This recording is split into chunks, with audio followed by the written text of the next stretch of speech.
All-American Season 7 just ended off on what is arguably the worst cliffhanger of all time. I'll be honest, going into Season 7, I felt like this was a very unnecessary season of All-American. To me, the series would have ended off so smooth with Season 6. You fast-track Spencer getting his Super Bowl. Olivia is this best-selling author. You got Jordan, who's about to start coaching at Crenshaw. Literally being put in his father's footsteps and picking up where he left off. Cool becoming a lawyer. Layla's business, I guess, on the up by the end. Who really cares, though? You got the next set of students for the next generation of All-American, I guess. I feel like you didn't even really need to delve into them just because they've already been established. But admittedly, the possibility of them doing so was always there, so I couldn't have all the way been surprised when I saw All-America was getting to Season 7. Especially how Season 6 ended with Jordan just finding out some little clue about Billy potentially having a sibling, which I still hate that they threw in at the very end of Season 6. One thing if you already had breadcrumbs set up for Season 7 with these new characters that you were introducing throughout the season, which I felt like was more organic. Then you got Jordan randomly finding this clue that his father could have potentially had a whole relative, a whole side of the family that he had no idea existed, that Billy just decided not to tell him about when he was still alive. But nonetheless, Season 7 of All-American did drop, so what did I think about it? Now, I'm not gonna lie, after that first episode, I fully stood behind everything that I said about All-American Season 7. Because to start the season, you could really feel the adjustment of these recurring characters now in main character seat. Yeah, you still got Coop,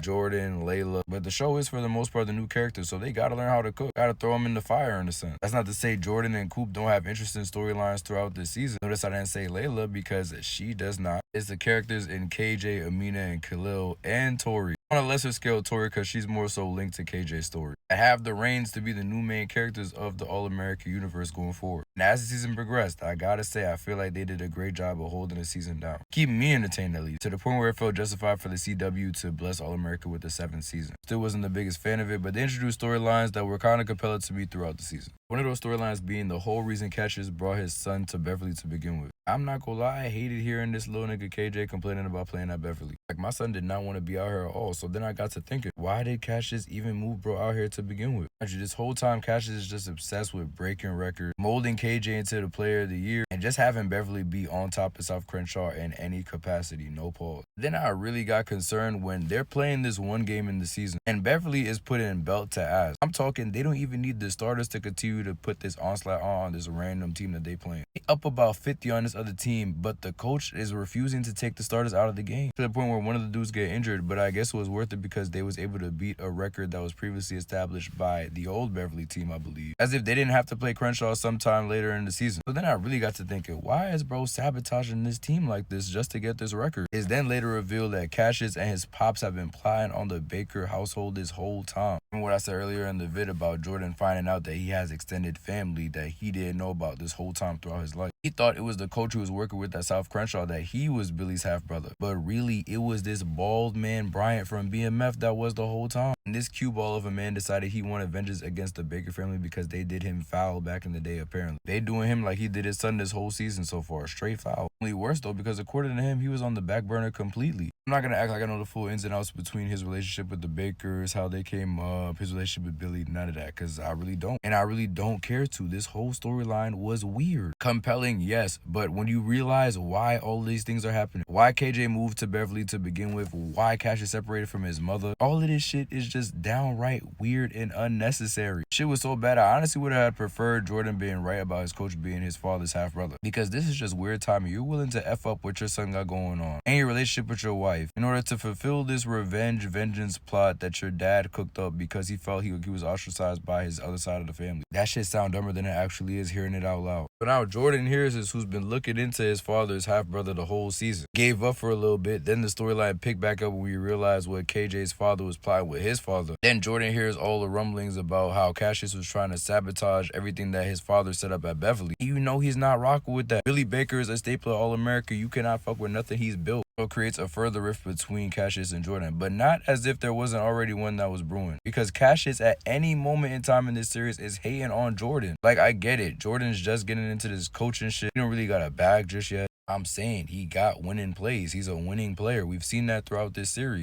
So the hate that he was given to Jordan just always felt unnecessary. I mean, it makes sense that they have this relationship, considering all the bad vibes that his father fed to him over the years. To me, it just made it all the more sweet when Jordan was finally giving it back to bro Paul. Because you was really hating on bro for no reason, just off of shit your pops was telling you. Whole time you knew that was your whole cousin. You limiting your son from his family the same way your pops was limited. But yeah, to me, it was a compelling storyline, pretty flawed at the same time. But I like it. It kept me entertained. Another storyline I like seeing this season was Khalil's, for real. Seeing him struggle with the gang life and dealing with football and his schooling at the same time. We've seen it in All-American before, but we haven't really seen parents trying to keep their kids in this life the way Marquise is trying to do with Khalil. We see Marquise in Khalil's life, but he's trying to lead him on the wrong path. Him in his life that he clearly wants no parts of. So when he decides to turn away from his pops, lean on the Baker family, start focusing on football, this man gets tight. I mean, he's about to serve a whole bit for the action that he's taking throughout this season. And when he gets out, he's still on that time in the street. I won't say he didn't develop throughout the season. He definitely did towards the very end of season 7. I'm talking about the very last 10 minutes of the season. Yeah, bro was way too committed to this life. And the fact that niggas was justifying these gangsters coming after Khalil because he wanted better for himself. Because he chose not to defend his father for shit that he literally was doing in the street. That if not for his father, he would not be affiliated with any of this shit. It's beyond me, but it's All-American. Like I said, we've seen these scenarios play out at All-American before. It felt good seeing them executed on in this capacity this late in the show. And that they were able to pay homage to the OG seasons in this way. But the last storyline that I was really captivated by this season was Amina's. Amina's actually my favorite of the new characters in this season. I think it's because we followed her for the longest time of the new characters that are in the show. We've known Amina since like season 3, season 4. You know everything that happened with her mom, Coop's relationship with her mom, what Preach did to her mom. So seeing her learn all of these things now in the present day and seeing her go through what she's going through now with this knowledge, it definitely had to be a lot to take in, to say the least. Realizing your pops had to take out your mom and the girl that you call your aunt had some bad relationship with her while she was around. Not only that, but knowing your mom had all these things going for her but still choosing the life over that positive lifestyle.